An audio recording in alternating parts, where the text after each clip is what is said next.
Hello guys, in this video I will show you how to connect PostgreSQL to N8N. So step 1, go to N8N and click create workflow. Step 2, add a Postgres node from the nodes panel. Step 3, under credentials, click create new. Step 4, provide your Postgres host, port, database name, username, and password. The port is usually 5432. Step 5. Click Test Connection to make sure that the credentials work. Step 6.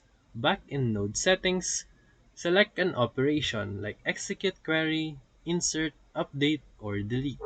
Step 7. If using Execute Query, type in your SQL statement. Step 8. Click Execute Node to run it and review output data. Step 9. You can chain this node with other apps or triggers to automate workflows. Step 10.